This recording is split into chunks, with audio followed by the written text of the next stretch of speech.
Toppers club IAS academy में सभी छात्र छात्राओं का स्वागत है।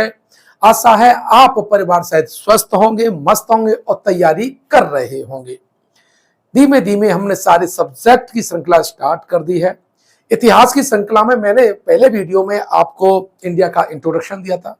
दूसरे वीडियो में मैंने आपको पाषाण काल, उसका क्लासिफिकेशन और पूरा पाषाण काल बताया था। आज हम डिस्कस करेंगे मध्य पाषाण काल। वीडियो को शुरू से लेकर एंड तक देखिएगा, कलम उठाइएगा और की पॉइंट जो मैं इंपॉर्टेंट बताऊं उसको जरूर नोट करिएगा, क्योंकि आपके सिनॉप्सिस होना बहुत जरूरी है। ठीक है, और ध्यान रखना, सिर्फ जिद हो सिलेक्शन की तो यही वीडियो आपके लिए। सफलता का कोई शॉर्टकट मैं नहीं जानता हूं, सीधा सीधा मुझे डिटेल्ड चाहिए, स्मार्ट तरीके से चाहिए। सिनॉप्सिस बना देता हूं ताकि जो एग्जाम में पूछे जाते हैं। ठीक है, अभी तक जिस रणनीति से मैं सफल हुआ हूं और जहां से मैंने लगातार विगत 2 वर्षों में 7 बच्चे जो यूपीपीएससी से क्वालिफाई कराए आरओ में, तो वही रणनीति में आपको बताने जा रहा हूं। ठीक है, चलिए पहले बात हम कर लेते हैं मध्य पाषाण काल की। मीजोलिथिक इरा के बारे में डिटेल में हम पढ़ेंगे, सारे इनके कंसेप्ट क्लियर करेंगे। तो मीजोलिथिक यानी मध्य पाषाण काल है, ये वो काल है जब मनुष्य ने क्या हुआ, पशुपालन सीख लिया था। ध्यान रखना, और इसी काल से मनुष्य के यानी जो अस्थि पंजर है वो भारत में मिलना शुरू हो जाते हैं, आरंभ हो जाते हैं। साथ ही बहुत महत्वपूर्ण साइट है, खासकर विशेषकर उत्तर प्रदेश की और मध्य प्रदेश की, जहां से यूपीपीसीएस ने लगातार प्रश्न पूछा है। तो ये वीडियो आपके लिए बहुत महत्वपूर्ण होने जा रहा है। चलिए मध्य पाषाण और मीजोलिथिक की बात करें तो मीजोलिथिक 2 शब्दों से मिलकर के बना है। मीजोस यानी मध्य और पाषाण मतलब लिथोस। और इस काल को हम क्या कहते हैं, इस काल को हम जो आद नवपाषाण काल है और अनुपुरा पाषाण काल है, इसके बीच का संक्रमण काल कहते हैं। इसे ज्यादा ध्यान देने की जरूरत नहीं है। तीसरा काल आपको मीजोलिथिक याद होना चाहिए। ठीक है, यानी मध्य पाषाण काल की शुरुआत है 10,000 ईसा पूर्व के आसपास मानी जाती है, जब सबसे पहले सीएल कार्लाइल ने, ध्यान रखना, सीएल कार्लाइल ने 1867 में विंध्य क्षेत्र में इसका लघु उपकरण खोजा था। साथ ही ध्यान रखिएगा, यही वो काल है जहां पर मध्य पाषाण, इसी काल में पशुपालन आरंभ हुआ है। तीर कमान यानी प्रक्षेपास्त्र टेक्नोलॉजी का आविष्कार हो गया है। डोंगी भी बनाई है शिकार करने के लिए, तैरने के लिए मनुष्य ने। विधिवत तैयारी कर लेते हैं इसमें। लेकिन इस काल में क्या हुआ, जो उपकरण थे, उपकरण की जो तकनीकी थी, मटेरियल था, उसमें थोड़ा सा परिवर्तन दिखाई देता है। अब यहां पर चूंकि मनुष्य बाहर आ गया था, मौसम में परिवर्तन हो रहा था और वो अब चिड़ियों का, छोटे छोटे जानवरों का भी शिकार करने लगा था। अब छोटे छोटे जानवरों के शिकार करने होंगे तो अब इतना बड़ा पत्थर लेके तो भागेगा नहीं, तो उसे क्या चाहिए, उसे ऐसे शस्त्र की आवश्यकता पड़ी जो फेंक करके मारे या फेंक के मारने में क्या हो, सहायता दे। अर्थात तीर धनुष का जो आविष्कार है जरूरत के हिसाब से हुआ। साथ ही यहां पर जो मटेरियल था, तो पहले जो मटेरियल था वो क्वार्टजाइट था। मैंने आपको पुराने वीडियो में बताया है, पूरा पाषाण काल में क्वार्टजाइट के उपकरण बनते थे। इस काल में बन रहे हैं, लेकिन इस काल में दूसरा भी आ गया है और उसे कहते हैं चर्ट। ठीक है, और जैस्पर। ये मटेरियल के उपकरण भी मध्य पाषाण काल में बनने लगे। ये मध्य पाषाण काल में ही बनना स्टार्ट हुए। और जो उपकरण हैं वे छोटे हो गए, तीक्ष्ण हो गए और उसकी विविधता भी आपको देखने को मिलती है। जैसे आपने त्रिकोण बना दिया, अब इसको क्या हुआ, इसके तीनों कोण नुकीले कर दिए, अब इसे फेंक के मार दिया, कोई ना कोई हिस्सा तो जानवरों में जाके लगेगा, जब लगेगा तो उसका शिकार हो जाएगा। यह तकनीकी परिवर्तन हुआ है। ठीक है, इसीलिए इस काल के उपकरणों को हम माइक्रोलिथ भी कहते हैं। माइक्रोलिथ का जो सबसे प्राचीनतम जो उदाहरण है हमें श्रीलंका में मिलता है, और श्रीलंका में एक गुफा है फाइयेन। ठीक है, तो प्राचीनतम कहां मिलेगा, श्रीलंका में मिलेगा। अब बात कर लेते हैं भारत के संदर्भ में। तो भारत के संदर्भ में मैंने आपको एक नगर पूरा पाषाण काल में भी पढ़ाया था और उच्च पूरा पाषाण काल में पटने, जहां पर आपको चित्र मिले थे शुतुरमुर्ग के अंडे के जो छिलके होते उस पर क्या होता है चित्रकला मिली थी, उसी की बात कर रहा हूं। तो भारत में महाराष्ट्र के 40 गांव के निकट पटने से भी माइक्रोलिथ उपकरण प्राप्त हुए हैं। और ये जो उपकरण प्राप्त हुए हैं वो कैसे हैं? चंद्राकार है, अर्धचंद्राकार है, त्रिभुजामुखी है और समलंब चतुर्भुजी है। और इसमें देखिए बात ये समझाने की है कि पुरापाषाण काल में क्वार्टज का प्रयोग ज्यादा होता था, जैसे क्वार्टजाइट का, और यहाँ पर चैल्सेडनी का प्रयोग होने लगा। ये बेसिक डिफरेंस है मटेरियल को लेकर के। ये कंसेप्ट में आपको यूपीएससी और यूपीपीसीएस में पूछा जा सकता है। मध्य पाषाण काल में उपकरणों का निर्माण जैस्पर, चैल्सेडनी है, चर्ट, फ्लिंट और क्वार्टजाइट आदि से हुआ, जिसमें दो इंपॉर्टेंट है, चर्ट और जैस्पर, जिनका निर्माण इसी काल से, इस पदार्थ का प्रयोग मध्य पाषाण काल में ही हुआ। ठीक है, अब देखो ये बागोर में, चौपानी मांडो में, सराय नहार में, मेहता में इनके जो चैल्सेडनी जो उपकरण हैं वो प्राप्त हुए हैं। प्रक्षेपास्त्र तकनीकी अर्थात धनुष बाण का आविष्कार इसी में काल में हुआ, क्योंकि चिड़ियों का शिकार करना तीर के रूप में करने लगा। लेकिन एक बात अभी ध्यान रख लीजिएगा, इसकी जो नोक है, अब ये नोक किसकी बन रही है?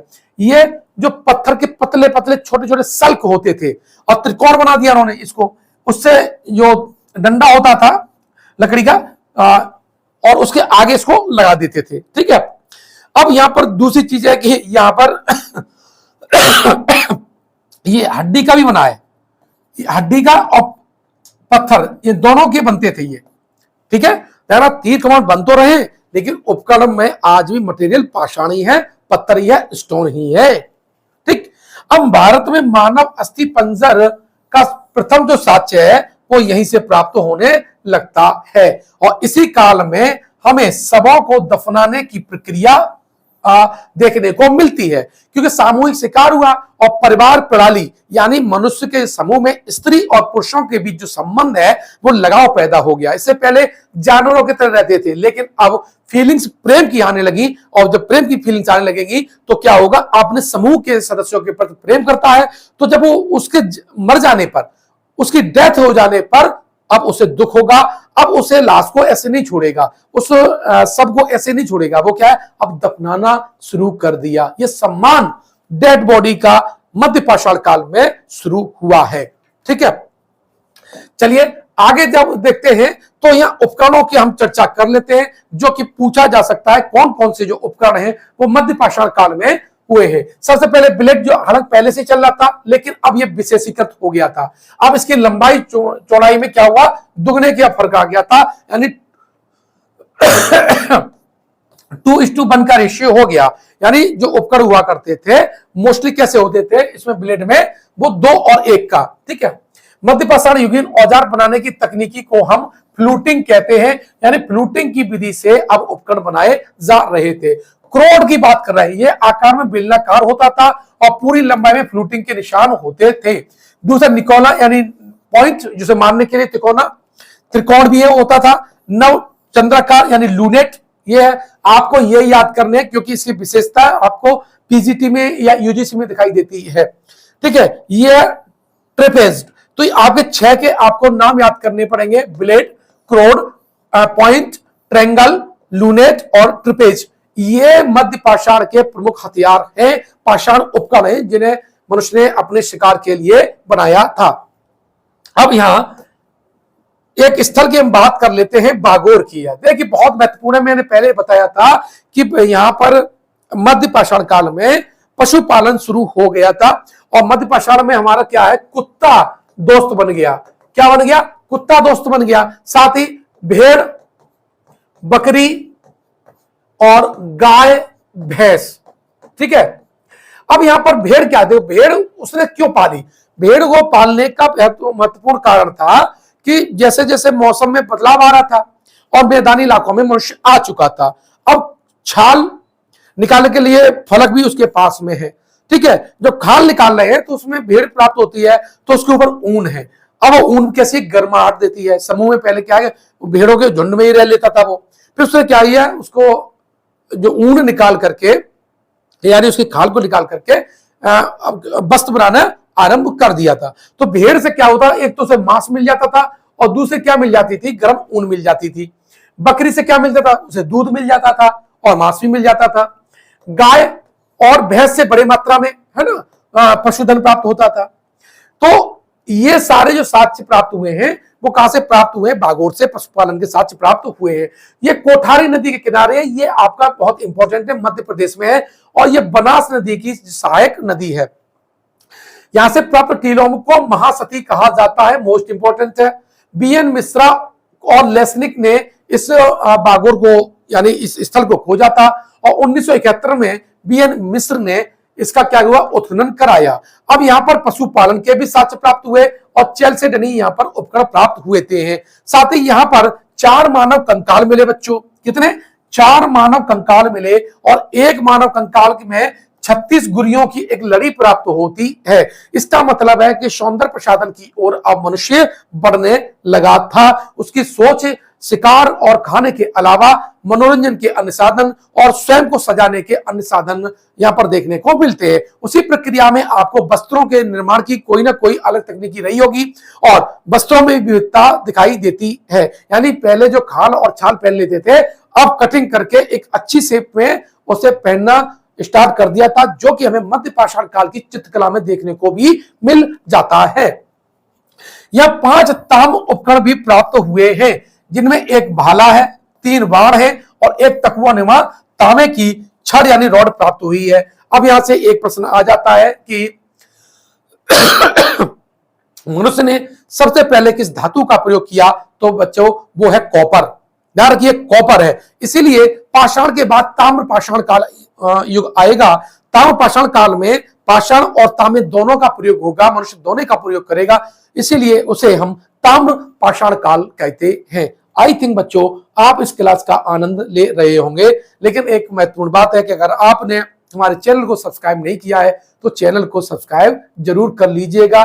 बच्चों अपने दोस्तों तक इसको भेज दिया करिए, क्योंकि हम कोई बहुत बड़ा अमाउंट पर पैसा नहीं लगाते ऐड पर, आप ही हमारी वास्तविक ऐड हो। आप अपने संबंधित जो आपके फ्रेंड हैं उनके ग्रुप में उनको सजेस्ट कर सकते हैं, उनको भेज सकते हैं, ताकि हम इतनी जो आपके लिए मेहनत कर रहे हैं उसका कुछ ना कुछ तो आपको भी करना चाहिए। ठीक है,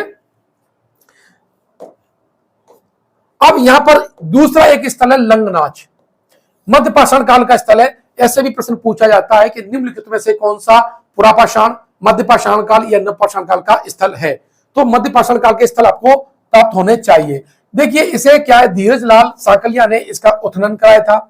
यहां से क्या है, समाधिस्थ मानव कंकाल प्राप्त हुआ है, और यहाँ के प्रमुख स्थलों में अखाज, बलसाड़ा, हीरपुर और लंगनाज है मध्य पाषाण काल में। ठीक है, और लंगनाज से ध्यान रखना 14 मानव कंकाल और तांबे का चाकू प्राप्त होता है। साथ ही दक्षिण क्षेत्र की हम बात कर लेते हैं, तो दक्षिण भारत में भी हमें मध्य पाषाण काल के साक्ष्य प्राप्त होते हैं। यहाँ पर दूधिया रंग के क्वार्टर्स का प्रयोग प्रधानता से किया गया था। प्रश्न पूछ लेंगे दक्षिण क्षेत्र में की विशेषता क्या है, तो यहाँ पर हमने दूधिया रंग के क्वार्टर्स पत्थरों का ज्यादा प्रयोग किया है, अर्थात मनुष्य ने यहाँ पर क्वार्टर्स जो पत्थर यूज किया है वो कैसे रंग का है, दूधिया रंग का है। अब आंध्र प्रदेश में हमें नागार्जुन कोंडा, गिदलूर, रेणीगुंटा, और कर्नाटका में हमें संगनकल्लू और जलहल्ली, सोरपुर दोआब से हमें मध्य पाषाण कालीन स्थल प्राप्त होते हैं। तो बच्चों ये सारे के सारे आपके इंपॉर्टेंट हैं, कूट मिलान करने के लिए पूछा जा सकता है। जबकि तमिलनाडु में बात करें तो टेरी मध्य पाषाण काल का पूरा स्थल है।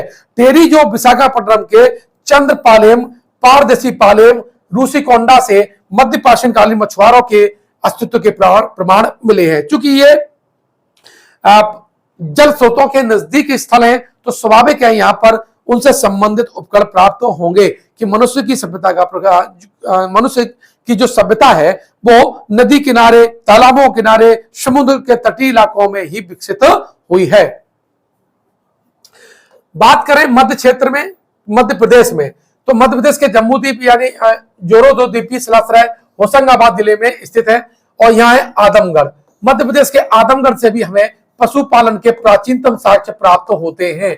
तो ध्यान रखना जो बागोर है वो राजस्थान में है, और आदमगढ़ जो है वो आपका मध्य प्रदेश में है। ये प्राचीनतम मध्य पाषाण कालीन पशुपालन के साक्ष्य वाली साइट्स हैं। अब भीमबेटका में, भीमबेटका हालांकि उच्च पुरापाषाण काल की साइट है, लेकिन यहाँ पर मध्य पाषाण काल के भी साक्ष्य प्राप्त होते हैं। आरवी जोशी ने आदमगढ़ से 25,000 के आसपास लघु पाषाण उपकरण प्राप्त किए थे।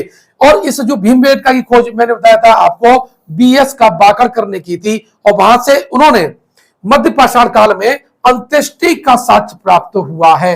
तो भीमबेटका में जो चित्रकला है वो उच्च पुरापाषाण काल की है, लेकिन अगर अंत्येष्टि का साक्ष्य किया जाए बच्चों तो ये मध्य पाषाण काल की है। यही बात महत्वपूर्ण है आपके लिए एग्जाम की दृष्टि से। अब बात आई भीमबेटका की, बात कर लेते हैं। तो ये रायसेन जिला में है। 1957 में विष्णुधर बाकरकर, ये पीसीएस में प्रश्न पूछा जा चुका है। और बाकरकर महोदय ने भारत में पाषाण काल का इन्हें पाषाण काल का पितामह बाकरकर को कहा जाता है। यहाँ इन्होंने 642 आसपास की गुफाओं का सर्वेक्षण किया है ना, और यहाँ पर जो चित्र मिले हैं इन्हें, वहां मध्य पाषाण काल के भी चित्र मिले हैं। ध्यान रखना इन चित्रों का जो निर्माण है वो उच्च पूर्व पाषाण काल में हुआ, लेकिन सबसे ज्यादा जो चित्र प्राप्त हुए हैं बच्चों वो मध्य पाषाण काल के हैं। यही इंपॉर्टेंट है। यानी भीमबेटका से आपको जो उपकरण प्राप्त होते हैं वो कैसे हैं, चित्र जो प्राप्त होते हैं वो उसकी जो निर्माण की प्रक्रिया है वो उच्च पुरा पाषाण काल की है, लेकिन सबसे ज्यादा जो चित्र प्राप्त हुए हैं वो मीजोलिथिक एज अर्थात मध्य पाषाण काल के हैं। आई थिंक अब बात समझ गए होंगे। इसे अच्छी तरह से नोट कर दीजिएगा, छाप दीजिएगा, क्योंकि यहीं से प्रश्न पूछे जाने की प्रबल संभावना यूपीएससी और पीसीएस में रहती है। यहां से बराह का चित्र मिला है, बराह माने सुअर का चित्र मिला है, और अंत्येष्टि के साक्ष्य प्राप्त हुए हैं, और बड़े बड़े जानवरों के शिकार करते हुए चित्र प्राप्त हुए हैं। जब मैं चित्रकला पढ़ाऊंगा, जो कल्चर वाला पार्ट पढ़ाऊंगा, तो वहां आपको अलग दृष्टि से देखने को मिलेगा। अब पूर्वी क्षेत्र में बात कर लें तो बिहार के पूर्वी क्षेत्र में तो भागलपुर और राजगीर में, पश्चिम बंगाल में बीरवानपुर, उड़ीसा में कुचाई, सुंदरगढ़ और धेनकलाल से मध्य पाषाणकालीन उपकरण प्राप्त होते हैं। बीरवानपुर जो कि आपका पश्चिम बंगाल में है, बीवी लाल ने वहां पर खुदाई करवाई थी। और यूपी का तो बच्चों बहुत इंपॉर्टेंट है, मिर्जापुर के आसपास मोरहाना का पार, बगईखोर, लेखैया, तीनों मोरहाना पार, बगईखोर और लेखैया, यहां से आपको स्थल मध्य पाषाणकालीन स्थल प्राप्त होते हैं। लेखैया का तो बीडी मिश्रा ने उत्खनन कराया था, और यहां पर 17 से लेकर 27 मानव कंकालों की प्राप्ति हुई है, जो विभिन्न चरणों की है। लहुरा देव मोस्ट इंपॉर्टेंट है, छाप तो ये कितनी बार आया है और आगे आता रहेगा। संत कबीरनगर जिले में है। कहां पर है बच्चों? संत कबीरनगर जिले में है ये। और यहां पर लहुरा देव से सबसे प्राचीनतम कृषि के साक्ष्य प्राप्त होते हैं। भारतीय उपमहाद्वीप में सबसे प्राचीनतम कृषि के साक्ष्य कहां से प्राप्त होते हैं? आपके लहुरा देव में है। इससे पहले जो था प्रश्न में आंसर है, पहले जो हुआ करता था है ना, वो होता था मेहरगढ़। जो मेहरगढ़ कहां पर है? पाकिस्तान के बलूचिस्तान में है मेहरगढ़। अब स्थान किसका हो गया है? लहुरा देव का हो गया है। चावल का प्राचीनतम साक्ष्य भी यहां से प्राप्त होता है। और यहाँ का जो कृषि का जो साक्ष्य है मेहरगढ़ वाला, ये 7000 का है, जबकि लहुरा देव की जो अवधि है वो 8000 से लेकर के 9000 ईसा पूर्व तक की हो जाती है। इसलिए पहले स्थान पर अब लहुरा देव हो गया है, और दूसरे स्थान पर आपका अब मेहरगढ़ हो गया है भारतीय उपमहाद्वीप के संदर्भ में। चलो अब बात आई यहां से नेक्स्ट वाली, 2 मिनट रुकिए और मैं पुनः हाजिर होता हूं नए एक साइट चौपानी मांडो के साथ में। चौपानी जो मांडो है बच्चों, ये कई बार आया है। चौपानी मांडो इलाहाबाद में के पास स्थित है, और बीवी मिश्रा ने यहाँ पर खुदाई की थी। यहाँ पर बस्तियों के अवशेष प्राप्त हुए हैं। ये बेलन घाटी में स्थित है। सबसे बड़ी बात है कि यहाँ पर जो 13 झोपड़ियों के साथ प्राप्त हुए हैं वो मधुमक्खियों के छत्ते के समान बनी हुई है। आज भी आप देखेंगे गंगा के किनारे लोग कंडे को रखते हैं, सरकंडों को से उठा करके, और जो झोपड़ियां बनाते हैं वो मधुमक्खी के छत्ते के अकॉर्डिंग आज भी गांव में आपको देखने को मिल जाती है। ठीक है, यहां देखिए ऐसे ही अवशेष हमें भीलवाड़ा के बागोर में प्राप्त होते हैं। चौपानी मांडो से जंगली चावल मिला है, हस्तनिर्मित मृदभांड मिला है और अन्नागार के साक्ष्य प्राप्त हुए हैं। ये तीनों साइट आपकी महत्वपूर्ण है। और जब आपका मेंस लिखेंगे यूपी पीसीएस में, ये लेक्चर आपके लिए वहां बहुत ज्यादा इंपॉर्टेंट होगा, इसलिए कोई स्पेशल क्लास लेने की जरूरत नहीं है। ये डेटा याद रखिएगा। मैं आंसर राइटिंग इतनी प्यारी करा दूंगा कि आप ये तय मानिए आप अधिकतम से अधिकतम अंक प्राप्त करेंगे। अब चौपानी जो मांडो है ये पुरा पाषाण काल मध्य पाषाण काल के बीच संक्रमण की अवस्था को प्रदर्शित करता है, इसीलिए ये प्रश्न आपका इंपॉर्टेंट हो जाता है। यहाँ के मृदभांड जो है बच्चों, ये विश्व के सबसे प्राचीनतम मृदभांडों में से मृदभांड माने जाते हैं, और भारत के तो प्राचीनतम मृदभांड है ही है, कहां पर, चौपानी मांडो से। चलिए बच्चों आगे बढ़ते हैं। तो इलाहाबाद की गंगा घाटी में बहुत महत्वपूर्ण है, प्रतापगढ़ जिले में सरायनाहर, महदहा और दमदमा, यहां से कई बार प्रश्न पूछा गया है। और ध्यान रखना सरायनाहर है, इसकी जो इस स्थल को केसी ओझा ने 1969 में यानी 1969 में खोजा था। सरायनाहर से मानवीय आक्रमण के प्राचीनतम साक्ष्य प्राप्त होते हैं। ये छाप देना, लिख देना अपने नोट्स में, जो कि और उसका आगे मोस्ट इंपोर्टेंट लिख देना। आप जब पीसीएस में, यूपीएससी में, या आप आरओ में देखने जाएंगे, ईपीएस में देखने जाएंगे, तो मध्य पाषाण काल से एक प्रश्न आपको मिल सकता है, ऐसा हमारा मानना है। सरायनाहर से दोनों ओर धार वाली छुरी प्राप्त हुई है, और अस्थि निर्मित क्या है, बाण प्राप्त हुआ है, चक्की के समान उपकरण प्राप्त हुए हैं, और एक कब्र में एक साथ 4 मानव कंकाल कहां से प्राप्त हुए हैं, सरायनाहर से प्राप्त हुए हैं। बच्चों आगे बढ़े तो अगला है महदा और दमदमा, दोनों से प्रश्न पूछा गया है। 1978 में शारदा नहर परियोजना जब बनाई जा रही थी तब ये स्थल सामने आया। महदहा से बद स्थल यानी बूचड़ खाना, 37 चूल्हे, सिल्लोड़ा और स्तंभ ग्रंथ प्राप्त हुए हैं, और यहाँ पर युगल समाधान प्राप्त हुआ है, अर्थात स्त्री और पुरुष एक साथ दफनाए गए हैं, इसका साक्ष्य हमें यहाँ से प्राप्त हुआ है। कहां से प्यारे बच्चों, महदहा से।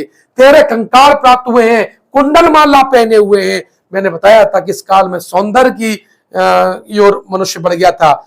ये कल्चर का पार्ट है, जब आपके पास सरप्लस उत्पादन होगा तो उस वक्त सरप्लस कुछ चीजें हुई, शिकार हुई, तकनीक का विकास हुआ, तो स्वाभाविक है मनोरंजन की तरफ आदमी बढ़ता है। ये कुंडल माला पहने हुए, एक सींग और श्रृंग के निर्मित ये कुंडल माला पहने हुए हैं, इसका साक्ष्य हमें महदहा से प्राप्त होता है। साथ ही दमदमा की बात करें, सई नदी जो कि गोमती की सहायक नदी है, यहां से प्राप्त होते हैं 41 मानव समाधान। प्रश्न पूछा गया है एक एक कब्र से 3 मानव कंकाल, यह भी प्रश्न पूछा गया है, यानी त्रिमानव समाधि यहां से प्राप्त होती है। और यहां मिला है हाथी दांत का लटकन, यहां से प्राप्त हुआ है। बच्चों ये है दमदमा।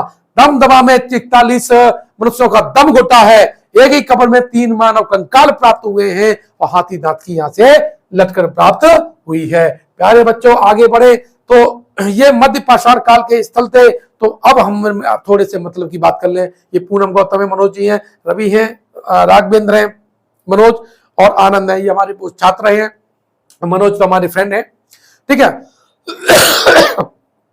लगातार हमने सिलेक्शन दिया है। अभी पल्लवी जी का जो सिलेक्शन हुआ है वो मध्य बिहार में सिलेक्शन हुआ है लेटेस्ट, अभी उसका हमने वीडियो नहीं बना पाए, जस्ट आपको वीडियो बना करके आपको देंगे। तो लगातार सिलेक्शन देने वाली हमारी संस्था है, बस हमने प्रचार में ज्यादा नहीं किया है, अब हम थोड़ा सा प्रचार आपके माध्यम से करना चाहते हैं। अगर आपको ये वीडियो अच्छा लगा है तो कमेंट बॉक्स में जरूर कुछ ना कुछ लिखिएगा।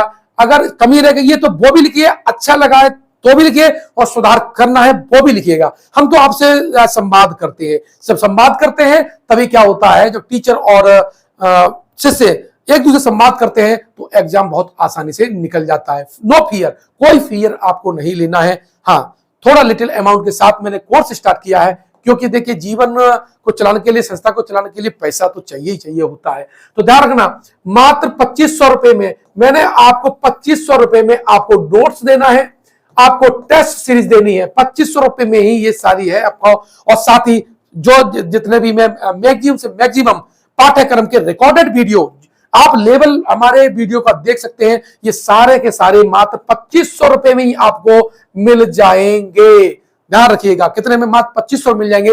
लेकिन ये ऑफर आपका 15 तारीख तक है, 15 नवंबर तक ही है। 15 नवंबर तक आप अगर ये लेते हैं तो निश्चित रूप से आपको फायदा होगा। मिलते हैं नेक्स्ट वीडियो में, जहां हम पढ़ेंगे नवपाषाण काल के स्थल, और उसके बाद पूरा 140 प्रश्न का हम एक टेस्ट लेंगे, जिसमें पुरापाषाण काल, मध्य प्रश्नकाल और नव प्रश्नकाल के प्रश्न होंगे। यूपीएससी, पीसीएस, आरओ में पूछे गए प्रश्नों का डिस्कशन होगा। बड़ा डिस्कशन होने वाला है। बस लगातार हमारे यूट्यूब से मंच से जुड़े रहिए। मिलते हैं नेक्स्ट वीडियो में। धन्यवाद।